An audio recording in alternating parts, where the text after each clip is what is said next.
Good evening. Today is March 20th, 2021. Again, I hope everybody's having a good day. And I want to talk tonight about the day of March 20th. My title is March 20th is No Ordinary Day. Every day of the year, something happens to somebody. And so there's many events in history that you can recall on days of the year, but some days stand out for different people more than others. Just recall some historic events that I've looked up. In 1727, on this day, Sir Isaac Newton, the famous physicist, mathematician, and astronomer, died in London. And in 1852, Harriet Beecher Stowe's novel about slavery, Uncle Tom's Cabin, was published. In 1969, the year I graduated from high school, rock musician John Lennon of the Beatles married Yoko Ono in Gibraltar. And something I remember quite well, on March 20th, 1995,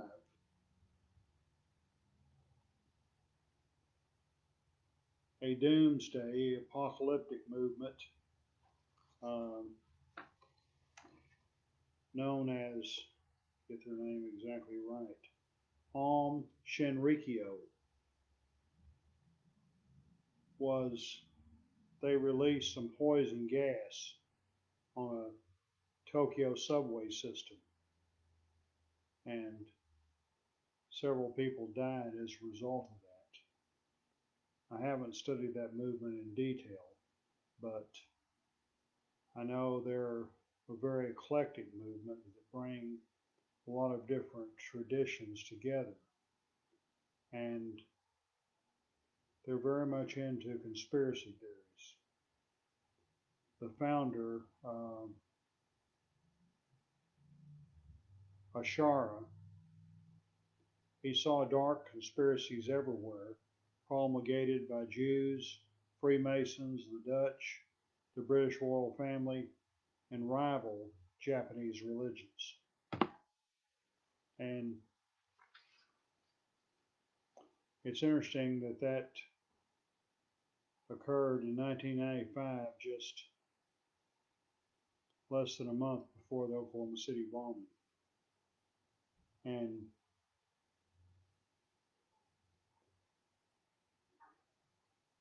in 2004, the U.S. military charged 6 soldiers with abusing inmates at Abu Ghraib prison in Iraq.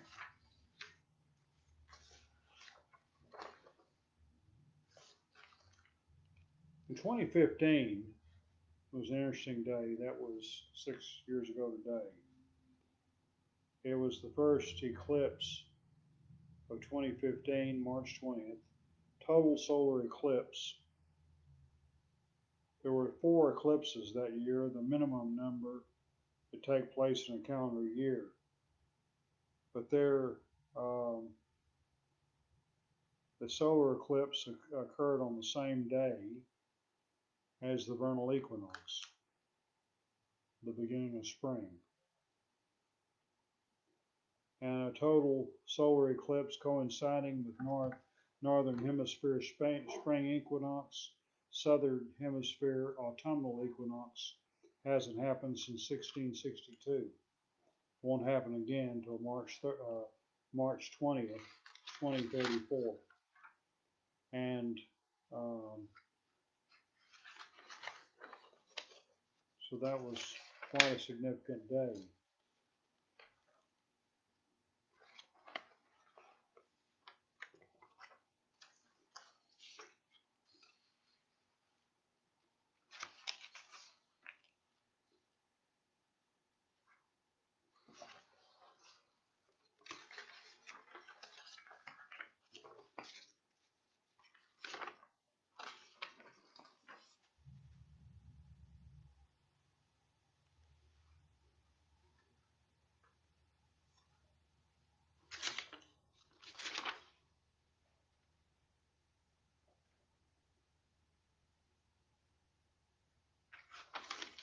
So, a lot of important things have happened on this date. Came across an item on Facebook on one of the Masonic blogs that it was on this day in 1853 that the very prominent Freemason Albert Pike received the degrees of the Scottish Rite from Albert Mackey, and I document that in my book on Eliphas Levi and the Kabbalah. But it was a very abbreviated form, and you know,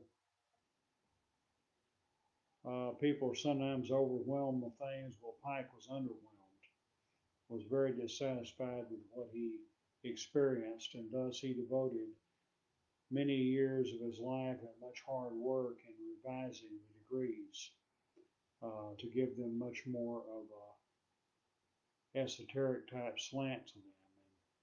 And also, much of that appears in his book Morals and Dogma. It was on March the 20th, 1973, that I was raised as a Master Mason in Waco Lodge number 92. I'd received the first degree of Entered Apprentice on August 21st, 1972, the second degree of Fellowcraft on December 19th, 1972, and the Master Mason's degree on March 20th, 1973. 73 was a very important year in my life. I was a senior at Baylor University, and just a couple of months after becoming a Master Mason, I received my BA in Religion and Sociology. And I spent the summer working as a door-to-door Bible salesman in the beautiful town of Pulaski, Virginia. And I came back to Baylor that fall and enrolled in graduate school in Church State Studies, shortly afterward receiving the degrees of the Scottish Rite and the Shrine. So 73 was an important year of my life. And March 20th, 1973 was an important day.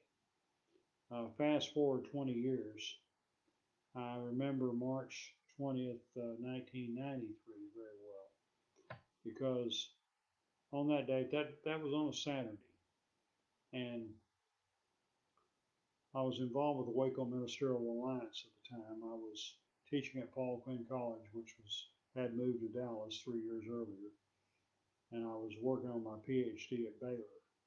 I had completed my coursework in December of 1992, and I spent most of 1993 in studying for prelims, the exams that they give you prior to the dissertation. I passed those exams in September of 1993. But I was going back and forth between Waco and Dallas. I had an apartment in Dallas at the time. And much of the media attention in Waco and around the world had to do with what was going on in Waco, with the assault that had occurred on February the 28th of that year, the Bureau of Alcohol, Tobacco, and Firearms, the assault on the Branch Davidians. At the Waco Ministerial Alliance, I met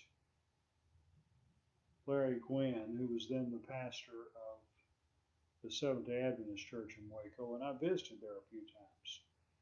And he had been coached by their national office in Washington, D.C. about responding to the media, because the Davidians had come out of the Seventh-day Adventists decades ago. But obviously, Seventh-day Adventists didn't want to be associated with a group like that and with a leader like David Koresh. But I attended the Seventh-day Adventist service that Saturday. Then that afternoon, I went to the Grand Lodge of Texas downtown for a lecture that's called the Anson Jones Lecture, sponsored by the Texas Lodge of Research. And then that evening, I still had an office in Paul Quinn College in Waco. I remember getting a ride over to the campus in East Waco by a man named Ulysses Hovey, an African American man who was a custodian at the Grand Lodge. Very nice guy. I don't know if he's still around or not. But I went over to my office for a while and went across the street to the lodge that I was then a member of, Eastside Lodge number 88 of the Prince Hall Masons. And attended that meeting that night, so that was a very significant day and no ordinary day, as was March the 20th of 1973. So I've now been a Master Mason for 48 years. And it was 38 years that 28 years. Between 73 and 93, that's 20 years. And very important events that occurred. And so, again, for me, March 20th is a very special day, and I hope it's a special day to everybody. Hope you've had a good time today. I hope everything's going well for you, and hope everybody has a good evening as well. Bye-bye.